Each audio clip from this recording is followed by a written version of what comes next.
Assalamualaikum warahmatullahi wabarakatuh. Waalaikumsalam warahmatullahi wabarakatuh. Bertemu lagi dengan saya Ida Komalasari. Hari ini kami ingin membicarakan tentang bahasa walikan ya.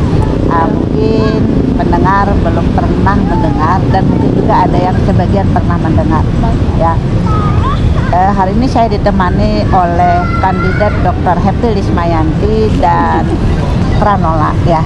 Jadi kalau Ibu Happy Lismayanti itu adalah mahasiswa dari Universitas Negeri Surabaya, sedangkan Pranola ini adalah mahasiswa dari Universitas Brawijaya Malang ya. Baik, seperti yang kita ketahui, salah satu ciri bahasa adalah bersifat umum. Ya, betul, atau Ibu. yang disebut dengan bahwa semua bahasa di dunia itu memiliki ciri yang sama. Memiliki ciri yang sama. Jadi kalau kita mempelajari linguistik umum itu disebut bahwa bahasa itu bersifat universal. Iya. Nah, selain bersifat universal tadi, bahwa salah satu ciri bahasa adalah bersifat unik. Bahwa setiap bahasa masing-masing memiliki keunikan sendiri. Nah, jadi salah satunya ada di Malang ini yang namanya bahasa walikan, yang mungkin tidak ada di bahasa di misalnya di Banjarmasin. Iya. Ya. Boleh Pranola jelaskan apa yang dimaksud dengan bahasa walikan itu? Nah, sebelumnya bahasa walikan ini ketika diwalik menjadi bahasa Osop Kiwalan. Nah, Osop Kiwalan yang berarti bahasa balikan ya. Nah, bahasa balikan ini memiliki sejarah yang sangat panjang ya teman-teman. Jadi sejarahnya dari sejarah sebelum kemerdekaan. Nah, bahasa walikan sendiri ini memiliki sejarah yang sangat panjang, Ibu. Jadi bahasa walikan ini sejarahnya dari zaman sebelum kemerdekaan. Nah, bahasa walikan digunakan sebagai kode komunikasi untuk orang-orang yang melakukan perjuangan atau pergerakan di Malang. Karena pada zaman dahulu orang Belanda ini sudah mengerti bisa menggunakan bahasa Jawa. Nah, dengan mereka mengerti bahasa Jawa, ditakutkannya ketika mereka orang Malangannya melakukan strategi, mereka mendengarkan dan ataupun ada mata-mata sehingga strateginya tersebut diketahui oleh pihak Belanda ya, dan jadinya nanti pergerakannya tuh gagal. Nah, untuk mengantisipasi hal tersebut, mereka menggunakan bahasa walikan. Bahasa walikan ini dengan membalik kata belakang ke depan. Jadi seperti kata ayas. Ayas ini berarti saya, yang mana katanya dibalik ya. Ayas, kata belakang dibalik ke depannya. Itu. Namun tidak semua bahasa, Ibu, langsung dibalik. Tidak serta-merta. Iya. Semua kata. Tidak kata yang pendek dengan yang panjang tetap dibalik ya? Ada juga yang seperti itu, Ibu. Seperti nama kota juga bisa dibalik. Seperti Malang dibalik ke Ngalam. Ngalam. Terus Ampel Gading dibaliknya jadi Ngidang Lempa. Ngidang Lempa. Tapi kalau menurut saya pendek itu mudah membalik. Iya, betul, Ibu. Kalau panjang gimana? Nah, untuk panjang sendiri ketika bertemu huruf konsonan itu tuh dibaliknya sesuai dengan lidah kita. Bagaimana kita mengucapkannya dengan mudah. Jadi tidak dibalik yang benar-benar dibalik ada rumusnya seperti itu, namun disesuaikan dengan logat kita dan juga dari cara kita berbicaranya, bagaimana lebih mudahnya gitu. Karena bahasa ini selain itu kan fungsinya sebagai ini ya, kode, jadi yang tidak menjadikan bingung pendengarnya seperti itu. Misalnya Ida dibalik Adi. Iya, betul. Itu pendek mudah ya? Mudah sekali, Bu. Kalau panjang susah. Susah. Tapi saya minta contoh yang dibalik tapi yang disesuaikan dengan lidah bagaimana? Contoh seperti kata apa ya, Ibu? Mungkin kita bisa pakai kata Ampel Gading tadi ya, Bu. Ampel Gading kan jadinya Ngidang Lempa. Itu iya, itu sudah disesuaikan dengan bahasa logat dengan kemudahan kita berbicaranya.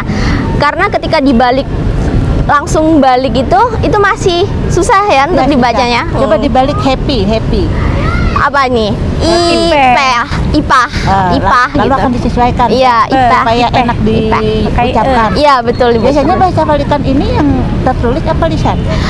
Biasanya ini tertulis seperti apa ya, menjadi bahasa gaul ya dari anak-anak remaja. Jadi sudah beralih fungsi, yang dulunya menjadi kode untuk perang sejarah, sekarang sudah menjadi bahasa gaulnya orang Malang. Tipik bapak-bapak yang kayak Jadi gitu. Oh, iya, iya, malah iya. digunakan dulu tujuannya itu supaya menjadi bahasa yang rahasia. Ya. Sekarang tidak ada peperangan lagi, itu digunakan oleh anak muda. Iya betul. Jadi terlihat keren ya Bu. Jadi Ya. menggunakan Dan bahasa. lagian itu juga butuh kemampuan berpikir yang cepat. Iya, Ya betul. kan? Iya, Kalau betul. misalnya lambat kan bingung. Iya bingung. mikir. Iya, harus mikir. Itu perlu kecepatan berpikir, karena ketika mengucapkan itu, coba kalau misalnya bentuk kosakatanya itu kompleks. Wah, susah sekali pastinya Bu ya. Iya. Kalau kami di Banjarmasin atau misalnya di Kalimantan Selatan itu ada penambahan jika vokal itu tapi tambah pi. P. Jadi ida, ipi dapa. Oh, ipidaba ya. Jadi misalnya pranola, Ovolava. pranola, prapa, nopo lapa. Napa nopo napa. Jadi konsonan kalau A berarti tambah pa, kalau I tambah pi, O tambah po, U tambah pu, E tambah p. Nah, seperti itu ada. Iya. Nah, karena sebenarnya bahasa itu termasuk disebut dengan bahasa yang konvensional. Konvensional itu berdasarkan pemakaiannya kesepakatan. Ya. Jadi kalau misalnya memang sepakat memakai bahasa itu, maka akan saling mengerti. Jadi kalau misalnya bahasa walikan itu berdua nih, Berdua, ya. sepakat mereka memakai, maka akan saling Iya, mengerti. betul.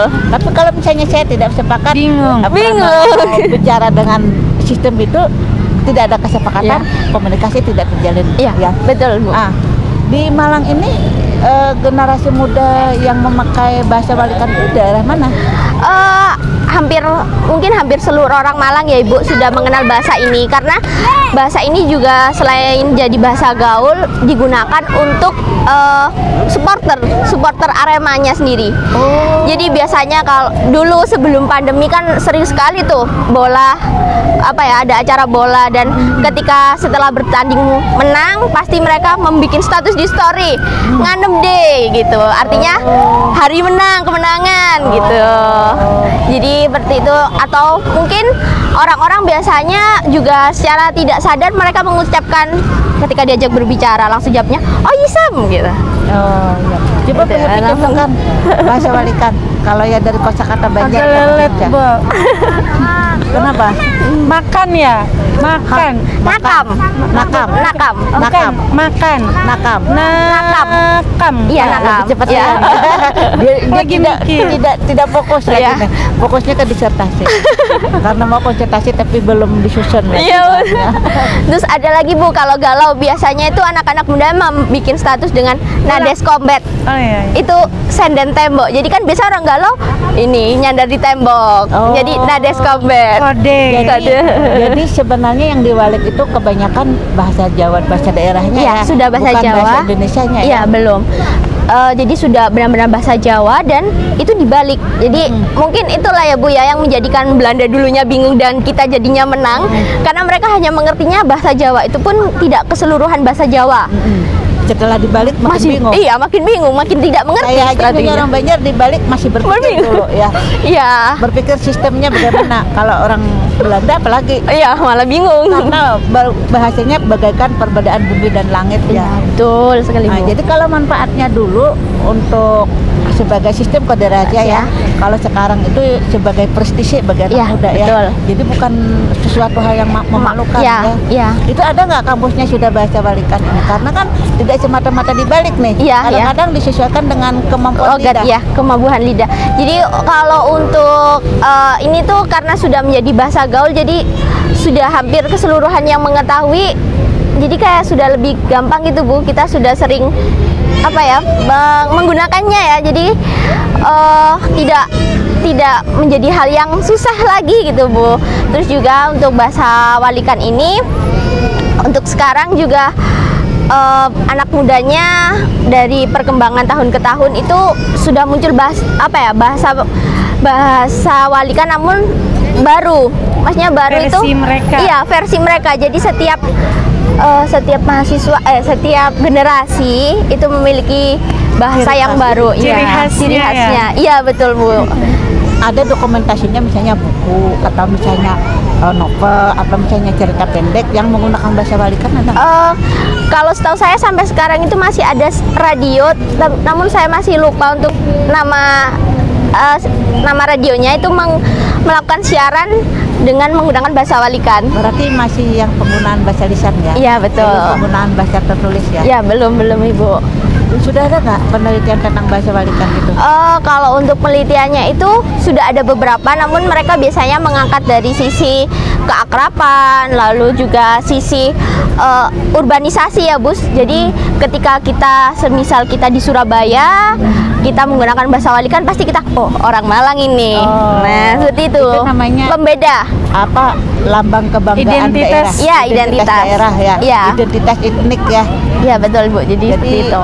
Ibaratnya ini sebagai ide bagi mahasiswa.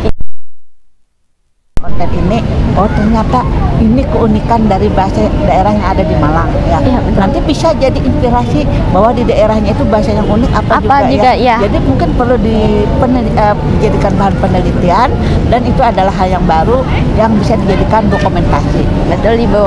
Mungkin Bu Happy ada yang mau ditanyakan dengan Pranola tentang bahasa Walikan? Ibu. Apa ya? Kayaknya hampir nggak ada beda, karena di Banjarmasin itu saya pernah mendengarkan bahasa Walikan yang digunakan oleh orang-orang muda. Tapi maaf kalau di sana mungkin saya ada bergaul dengan orang yang bahasanya yang Kasar. bukan, yang cowok agak-agak kemayun. Oh, gitu. Bahasa orang kalau di salon kayak Oh, gitu. gitu. Iya, Ada kalau juga di di sini sana. ya, di Malang sini bahasa kelompok apa namanya ya itu ya? Yang bagaimana, Ibu? Ya maksudnya itu kemayu kata Bu Happy. Oh, di sini termasuknya bahasa Malang itu bahasa kasar, Ibu. Jadi mereka biasanya menggunakan kata, maaf ya, Bu, itu jancu itu sebagai toleran keakraban. Iya. Jadi bukan hal yang dilakukan untuk menghina, tapi ketika dia marah, senang, sedih, susah, ketika kumpul temannya juga mereka menggunakan bahasa tersebut. Jadi tidak ada maksud. Jadi maksudnya hanya untuk untuk menjalin keakraban, biar dari teman ini saling, oh ini temanku, jadi saya bisa ngobrol pakai dengan kata cok gitu. Saya pernah mendengar itu kalau kadang di salon ya, tapi kalau Iya. untuk yang kalangan umum itu jarang digunakan, karena tadi bahasa itu berdasarkan kesepakatan. Iya. Otomatis tidak bisa digunakan kalau di tempat umum, kecuali dia punya teman misalnya yang Ya. paham kayak gitu. Bisa. Jadi sebenarnya Pranola ya, semua bahasa itu sebenarnya setara. Iya, setara. Jadi masing-masing itu memiliki keunikan sendiri.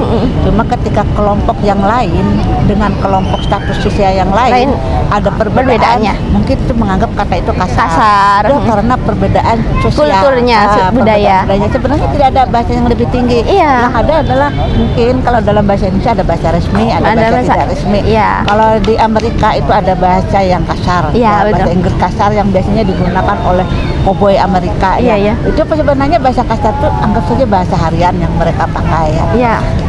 Demikian ya pendengar ya, terutama mahasiswa yang berniat untuk melakukan penelitian tentang bahasa.